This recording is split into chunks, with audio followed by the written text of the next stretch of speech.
Hello everyone, আশা করি সকলেই ভালো আছেন। তো আজকের এই ভিডিওতে আমি ডেইলি স্টারের এই আর্টিকেলটা নিয়ে আলোচনা করব। এই আর্টিকেলটা আলোচনা করার সময় এখানে যে বেসিক গ্রামারগুলো আছে এবং বেসিক যে গ্রামার স্ট্রাকচারগুলো আছে সেগুলো নিয়ে আমি আলোচনা করব। আপনি হচ্ছে এই নিউজ পেপার পড়ার মাধ্যমে আপনি আপনার বেসিক গ্রামারটা পাশাপাশি হচ্ছে মানে এখান থেকেই হচ্ছে আপনার যে গ্রামারের প্রিপারেশনটা নিতে পারেন। তো এখানে পাচ্ছি হচ্ছে people suffer for hours S Titumir students block city road. দেখেন এটা হচ্ছে আমাদের পিপল হচ্ছে এখানে সাবজেক্ট, তো এই সাফার হচ্ছে এখানে ভার্ব, ঠিক আছে। ফর আওয়ার্স মানে যদি কখনো এরকম থাকে ফর আওয়ার্স মানে ঘন্টার পর ঘন্টা, ফর ডেইজ মানে দিনের পর দিন, ফর এইজেস মানে যুগের পর যুগ, ঠিক আছে। তো আমাদের ফোর প্লাস যদি কোনো টাইম থাকে, হ্যাঁ টাইমটা যদি প্লুরাল থাকে তখন সেটা হয় হচ্ছে ঘন্টার পর ঘন্টা, দিনের পর দিন, বছরের পর বছর, থাকতে পারে 4 ইয়ার্স তার মানে বছরের পর বছর, এরকম হয় আর কি সাধারণত। এজ অর্থ হচ্ছে যেহেতু বা কারণ, তো আমাদের বুঝতে হবে এখানে কি অর্থে ব্যবহৃত হচ্ছে, ঠিক আছে। তারপর তিতুমির স্টুডেন্টস, দেখেন তিতুমির স্টুডেন্টস মানে তিতুমিরের স্টুডেন্টরা মানে তিতুমির বিশ্ববিদ্যালয়ের বা তিতুমির কলেজের স্টুডেন্টরা, ঠিক আছে, ব্লক সিটি রোড, ঠিক আছে। তারা নিজেরাই হচ্ছে তাদের ইউনিভার্সিটিকে দিয়ে দিছে হচ্ছে তিতুমির বিশ্ববিদ্যালয়, যে দেখেন তিতুমির বিশ্ববিদ্যালয় লেখা এখানে লিখে তিতুমির বিশ্ববিদ্যালয়। তাছাড়া আমরা ধরেন এটার একটা ইউনিভার্সিটি, ঠিক আছে। তো তিতুমির স্টুডেন্টস, তিতুমিরের শিক্ষার্থীরা, ঠিক আছে, ব্লক সিটি রোড মানে সিটি রোড ব্লক করেছে। এটা মূলত এই ফুল সেন্টেন্সটা আমরা ধরতে পারি হচ্ছে একটা কমপ্লেক্স সেন্টেন্স, ঠিক আছে। কেন কমপ্লেক্স সেন্টেন্স? কারণ হচ্ছে এখানে এজ দিয়ে এটা করা আছে। তো যারা হচ্ছে কমপ্লেক্স সেন্টেন্সগুলো চিনতে ভুল করেন বা চিনতে প্রবলেম হয় তারা আমার হচ্ছে বেসিক যে প্লে লিস্ট আছে বেসিক ইংলিশে, সেখানে দেখবেন হচ্ছে মোস্ট প্রবাবলি 18 নম্বর ক্লাসটার মধ্যে আমি হচ্ছে সিম্পল কমপ্লেক্স কম্পাউন্ড সম্পর্কে আলোচনা করা আছে। এগুলো দেখলে আপনার একদম ক্লিয়ার হয়ে যাবে, আপনি ইজিলি বুঝতে পারবেন কোনটা কমপ্লেক্স সেন্টেন্স। দেখেন এজ হচ্ছে আমাদের একটা মানে এজ দেখে আমরা বুঝতে পারি এটা হচ্ছে একটা কমপ্লেক্স সেন্টেন্স। আমি এটাকে বলি সাধারণত লেজ, ঠিক আছে। কারণ হচ্ছে দেখেন এটা একটা সেন্টেন্স, তিতুমির স্টুডেন্টস, তিতুমির শিক্ষার্থীরা ব্লক মানে কি করেছে, ব্লক করেছে, ঠিক আছে। সিটি রোড মানে শহরের রাস্তা ব্লক করে রেখেছে তারা, ঠিক আছে। তাহলে দেখেন এই ফুল সেন্টেন্সটার মধ্যে আমরা পাচ্ছি হচ্ছে পিপল সাফার, পিপল ভুগছিল ফর আওয়ার্স মানে ঘন্টার পর ঘন্টা তারা ভুগেছিল, ঠিক আছে। এখন এখানে দেখেন সাবজেক্ট ভার্ব, এটা সাধারণত V1 এখানে দেয়া, ঠিক আছে, V1। তো এই যে এখানে V1 দেয়া, এটা তো প্রেজেন্ট ইনডিফিনিটের মতো হওয়ার কথা তাহলে স্ট্রাকচারটা, মানে পিপলরা ভুগে, কিন্তু এখানে ভুগে না মানে এখানে প্রেজেন্ট ইনডিফিনিটের মতো না হয়ে কেন আমাদের পাস্টের মতো হলো, ঠিক আছে। বিষয়টা দেখেন, এটা হচ্ছে একটা পেপার, এই যে কাহিনীটা ঘটে গেছে যে তারা যে ব্লক করছিল মানে রাস্তা, সেটা হচ্ছে গতকালকে করেছিল, আজকে এটা প্রকাশিত হয়েছে। তার মানে এই কাহিনী মানে সাধারণত আমাদের হেডলাইনগুলোতে প্রেজেন্ট ফর্মে যদি থাকে তাহলে বুঝে নিতে হবে যে এটা পাস্ট টেন্সে আমাদের ট্রান্সলেশন করতে হবে, ঠিক আছে। আচ্ছা, তো পিপল সাফার ফর আওয়ার্স, আপনি এটা কিভাবে বুঝবেন যে পাস্ট টেন্সে? দেখেন এখানে সাফার্ড লেখা, দেখছেন। আপনি যদি ডিটেলস পড়তে যান তখন নিজে বুঝতে পারবেন, কিন্তু হেডলাইন দেখে হেডলাইনে সাধারণত কিছু কিছু মিসিং থাকে আমাদের, যেমন অক্সিলারি থাকে না, ঠিক আছে। তারপর হচ্ছে সেন্টেন্সে যখন পাস্ট টেন্স বুঝাতে আমাদের প্রেজেন্ট টেন্স ইউজ করা হয়, তখন আপনি এগুলো পড়তে পড়তে আপনার একটা আইডিয়া হয়ে যাবে যে কি বুঝাচ্ছে, ঠিক আছে।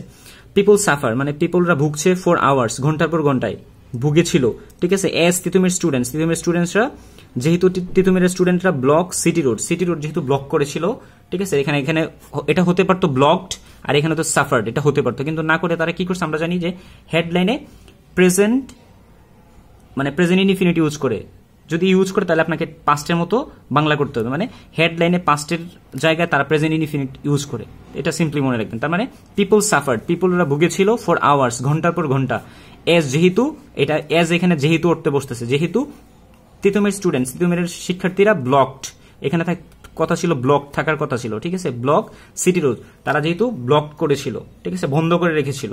আচ্ছা, ঠিক আছে, বুঝতে পারছি, আশা করি বুঝতে পারছি। দেখেন এখানে বলতেছে দে ডিমান্ড, তারা দাবি জানিয়েছে, ঠিক আছে। ডিমান্ড দাবি জানো, তারা দাবি জানিয়েছিল রিকগনিশন, ঠিক আছে, recognition of college as university, কলেজকে বিশ্ববিদ্যালয় হিসেবে স্বীকৃতি দেওয়ার জন্য তারা দাবি জানিয়েছিল, ঠিক আছে। তারা দাবি জানায় বা দাবি জানিয়েছিল, আমরা এটা বলতে পারি, ঠিক আছে। আচ্ছা, মানে তাদের দাবি কলেজকে বিশ্ববিদ্যালয়ে রূপান্তর করা, ঠিক আছে।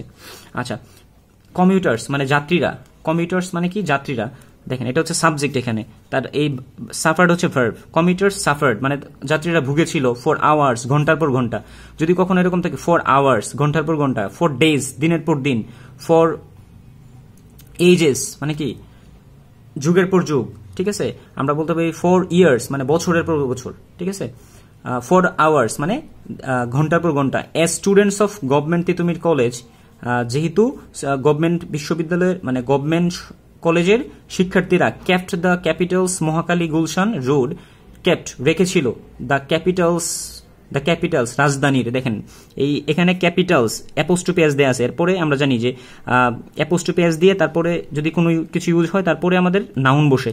তো দেখেন ক্যাপিটালস রাজধানীর, যেমন আমি যদি বলি রহিমস, ঠিক আছে, যদি আমি বলি রহিমস, ঠিক আছে, রহিমস, এটার পর একটা নাউন হবে, ঠিক আছে, মনে রাখবেন এখানে রহিম ইজ বোঝাচ্ছে না, মানে রহিমের বোঝাবে। হ্যাঁ, অ্যাপোস্ট্রোফি এস দিয়ে যখন নাউন হবে তখন রহিমের বোঝাবে। এই যে দেখেন কোনো কিছু, যেমন আমি যদি বলি রহিমস ফোন মানে রহিমের মোবাইল, ঠিক আছে, রহিমস বুক রহিমের বই, ঠিক আছে। তার মানে আমি যদি বলি ক্যাপিটালস মহাকালী রাজধানীর Mahakali and Gulshan road blocked, তারা কি করেছিল, ব্লক করেছিল। For almost the entire day, দেখেন এন্টায়ার মানে হচ্ছে সমগ্র, এন্টায়ার ডে, অলমোস্ট মানে প্রায়, সমগ্র দিন, ইয়েস্টারডে গতকাল, মানে গতকাল সমগ্র দিন তারা এই যে রাজধানীর কোনো কিছুর, দেখছেন ক্যাপিটালস মহাকালী রাজধানীর মহাকালী অ্যান্ড গুলশান রোড তারা ব্লক করে রেখেছিল, ঠিক আছে। ফর অলমোস্ট, প্রায়, অলমোস্ট অর্থ প্রায়, দ্য এন্টায়ার ডে ইয়েস্টারডে মানে গতকাল সারা দিন তারা কি করেছিল, এটাকে ব্লক করে রেখেছিল। ডিমান্ডিং মানে দাবি জানিয়ে, ঠিক আছে, আমরা মনে রাখবো এটা হচ্ছে তো আমরা এখানে একটা গ্রামার শিখবো, সেটা হচ্ছে সাবজাংটিভ যদি থাকে কখনো, হ্যাঁ, সাবজাংটিভ ভার্ব যদি বসে কোনো সেন্টেন্সে, তারপরে যদি আমাদের দ্যাট থাকে, দ্যাট, তারপরে যে আমাদের সাবজেক্ট আসবে, তারপরে যে ভার্বটা সবসময় ভার্বে বেস ফর্ম বসবে। দেখেন এখানে এই যে সাবজাংটিভ, এই ডিমান্ড হচ্ছে একটা সাবজাংটিভ ভার্ব, এই ভার্বের পরে আমাদের দ্যাট আসছে, ঠিক আছে, ডিমান্ড থাকতে পারে, তারপর হচ্ছে রিকমেন্ড থাকতে পারে। আপনি সাবজেক্টিভ যখন পড়বেন তখন জব এক্সামে সাধারণত এগুলো আসে, ব্যাংকের পরীক্ষায় আসে, বিসিএস এ আসে, তারপর হচ্ছে ভার্সিটি পরীক্ষায় আসে। তো দেখেন এখানে পাচ্ছে ডিমান্ডিং দ্যাট দাবি জানিয়ে, ঠিক আছে, দ্য কলেজ টু, দেখেন কলেজ বি, এই যে আমাদের বেস ফর্ম আসছে, ঠিক আছে, রিকগনাইজড এজ আ ইউনিভার্সিটি, ঠিক আছে, একটা ইউনিভার্সিটি হিসেবে রিকগনাইজ করার দাবি জানিয়ে তারা সমগ্র দিন মানে গতকাল সমগ্র সারাদিনেই তারা রাজধানীর মহাকালী গুলশান রোড ব্লক করে রেখেছিল, ঠিক আছে। আচ্ছা, তারপর এখানে আমরা পাচ্ছি দ্য ডেমনস্ট্রেটর্স, এই যে দ্য ডেমনস্ট্রেটর্স মানে আন্দোলনকারীরা, blocked both sides of road, দুই পাশেই, হ্যাঁ, অ্যারাউন্ড 11 AM মানে 11টার দিকে দুই পাশেই তারা ব্লক করে রেখেছিল।